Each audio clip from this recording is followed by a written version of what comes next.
Today we're going to be making this beautiful dungeon shelf diorama.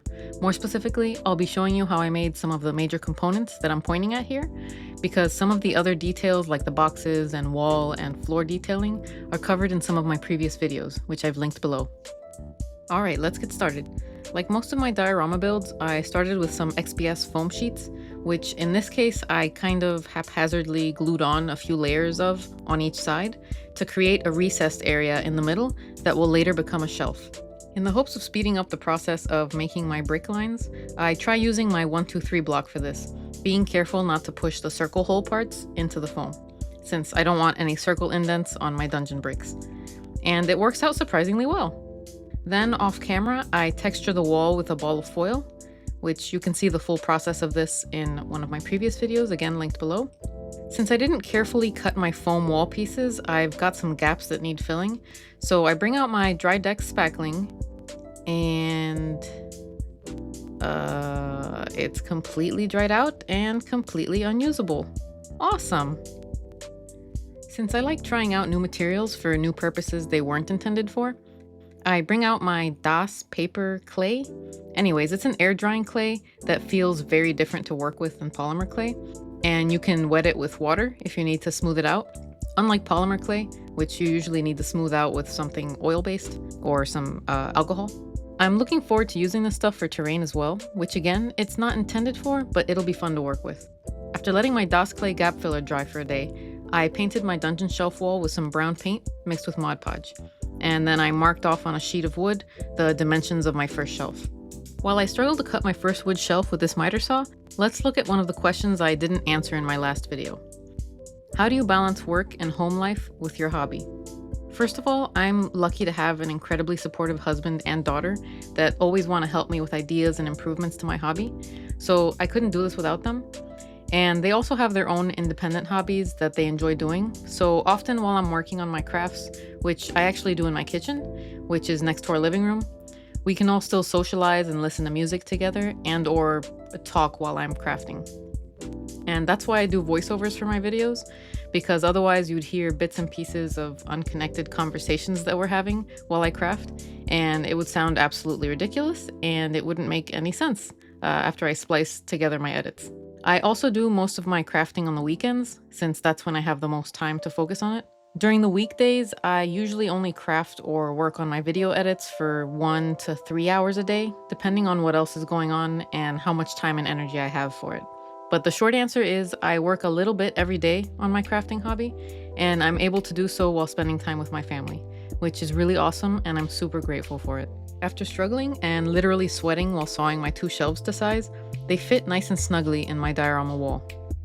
Now it's time for staining. I start off with this unexpectedly vibrant orange wash, then I proceed to coat most of this shelf with it before deciding I don't like it and need to wash it off. So then I layer on some dark brown wash, which is just watered down acrylic paint, onto both of my shelves. And oh my goodness, I love the way the bright orange wash popped underneath that second layer of brown wash on the first shelf. It's too bad I didn't save any of that bright orange wash before starting on the second one. But you know what? It doesn't matter too much because the shelves are going to be mostly covered with boxes, so you won't really see them too much. But it's good to know this for future wood staining I do. Or, you know, I could be more reasonable and patient and do a test staining on a smaller piece of wood before I stain my final pieces next time. After letting the wood stain dry, I dry brush the shelves with some light mustardy grey paint to make them look more dusty and old. And I finish them with some matte acrylic varnish. Though the shelves do fit snugly into the wall, I want to make sure that they don't sag after I stock them up with boxes and things. So I cut up some wooden support beams from some rectangular wooden dowels, and I stain and varnish them like I did for the shelves. Once they're dried, I glue them in place with some hot glue, and with that, the shelf and wall are done. If you want to see the process I used to paint and apply moss onto this wall, I cover that in a previous dungeon floor video, which I've linked in the description below. And linked below also is the video where I made the dungeon wall torches, which I'll later add to this wall before the final photo shoot. Now it's time to get started on the wall roots that will adorn the right side of my diorama wall. While I do that, let's look at another question I didn't answer in my last video. Do you create miniatures with the thought of making a scene for toy photography? Yes, toy photography is actually the driver of all of my miniature creations. at least all the miniatures that I make for myself. When it comes to commissioned pieces requested by others, I don't always photograph them, but by the end of some of my commissions, I really want to photograph the pieces in one of my dioramas as a sort of farewell party before mailing them off to their forever homes. But yeah, a lot of times I'll start by wanting to make a specific object or character, and then my end goal is taking one or more photos of that object in a realistic scene in one of my dioramas. I don't think I've made any miniatures for myself actually without at least the intent of eventually taking a nice photo of them. All right, let's see where we're at now. Oh dear. Look, in my defense, this clay glue bottle is such a pain to work with. Once you've used more than like half of the bottle, it's impossible to get more than one little drop out at a time. With my clay glue cleanly poured into this old cinnamon lid, I apply some of it to my metal armature wire so that the clay I attach to the wire will stick better. Then I push my clay noodle onto one side of the wire and pinch the clay around the metal wire to make the longest, weirdest, most inedible dumpling you've ever seen. Then I use my favorite texturing tool and add some wood texture to the root. And since I ran out of gray clay, I roll out some orange clay for the smaller branching root. And I do all those same steps again. Next, I roll up some long, thin clay cones for the smaller root branches, and I glue them onto the main root with some clay glue and blend them in with my metal sculpting tools. I texture them and then curl them to look more realistic. And the last sculpting step for my root is adding the eensy-weensy baby branches, or rootlets as Google says they're actually called. After their final baking, I inspect the roots, and I noticed that one large crack formed on each of them, which kind of sucks, but what likely happened was that the roots were bent a little after the first few bakings, and when clay is bent after baking and then rebaked, cracks usually form. Luckily though, the cracks are only on one side of the roots, so I can just make those the back sides that no one ever sees. Before painting the roots, I bend them into their final shapes thanks to their armature wire bones. And then the first paint layer is a dark brown, followed by lighter brown dry brushing, and an even lighter cream colored dry brushing. Beautiful. Off camera, I paint some dark green splotches onto the roots as a sort of guideline where I want to add some Mod Podge. And with the Mod Podge applied and spread more evenly, I generously season the roots with some delicious green turf. Then I spray some watered down PVA glue onto the moss to help it stick better to the root. After letting that dry overnight, I stipple on some dark green paint over the moss, and then gently stipple on some lighter green paint to give the moss more depth and realism. This is really making me want to make the golem from Delicious in Dungeon and use the same techniques on his little mossy spots. After letting them dry overnight, I finish the roots with some matte acrylic varnish. For the jaggedy fabric that will be draped over one of the dungeon shelves, I start by cutting off the sleeve of one of my daughter's old shirts that I've kept in my fabric drawer, along with several other baby clothes of hers that I've saved because they could be useful for future crafting projects. I paint it an olive green and cut it to look more jaggedy, and then after applying some Mod Podge to stiffen the fabric, both sides start curling in like crazy, and I couldn't figure out how to flatten it all out to weigh it down with my 1, 2, 3 blocks. So I just made a second one, and I applied the Mod Podge before cutting it to look torn, in the hopes that it wouldn't curl this time. And since it looked too clean cut, I used my X-Acto knife to fray the edges. Using a similar process of painting and Mod Podging, I also make a canvas placemat for my dungeon floor setups. While I do that, let's answer the final question that I didn't include in my last video. Do you display your creations and dioramas? I would love to display or neatly organize my dioramas eventually, but I currently haven't figured out a good way to do that with the limited space I have. But right now, I just have an IKEA shelf that holds most of my dioramas and keeps them safe from direct sunlight, but not all of the dioramas fit inside of it. So eventually I'd like to have a shelf or some kind of storage solution for my dioramas because I'm just gonna keep making more of them and I'll have to figure something out eventually. I also suspect I'll continue finding ways to make my dioramas more modular so that they are easier to store compactly.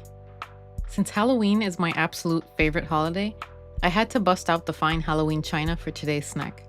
My daughter and I will be trying these adorable Japanese panda cookies. Let's see what panda faces we get.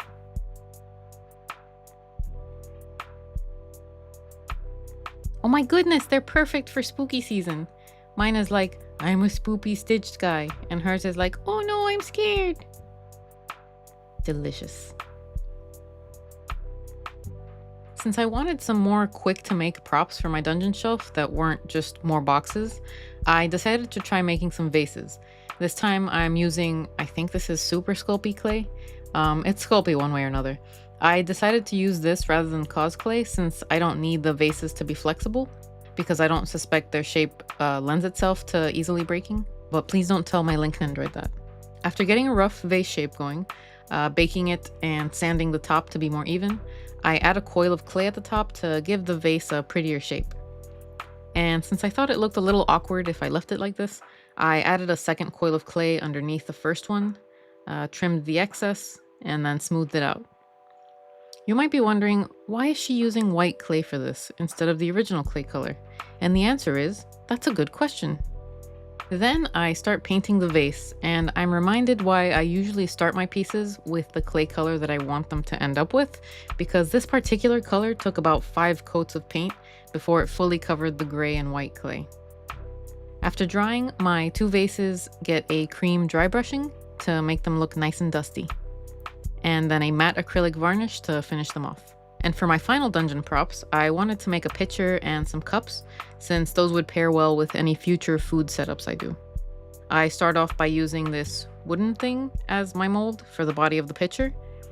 So I cut out a sheet of gray cause clay, wrap it around my wooden mold, trim off the excess, and smooth it out with some mineral oil. After baking, I carefully trim the clay off the mold, and then I start marking off with a pencil where I want the bottom of the pitcher to be. And then I cut that with some small scissors. For the spout of my pitcher, I cut a curved slice out of my clay sheet, and then I smooth it onto the body of the pitcher. I also use one of my ballpoint tools to make the spout a bit more spouty. Then I attach the handle on with some clay glue, and add a circular sheet of clay for the bottom. After a quick baking, I clean up the seam under the handle by adding a thin strip of clay to it and smoothing that out. I also attach another small strip of clay above the handle because I thought the spout looked a little odd without it. After my pitcher's final baking, I get started on my cups by wrapping a rectangular sheet of clay around a circle cutter, trimming off the excess and smoothing it out with some mineral oil.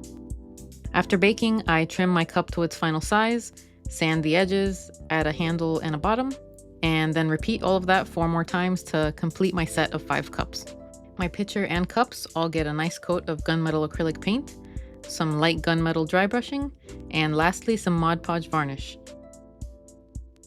And with that, it's time for our photo shoot.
Thank you so much for watching, and I'll see you in the next video.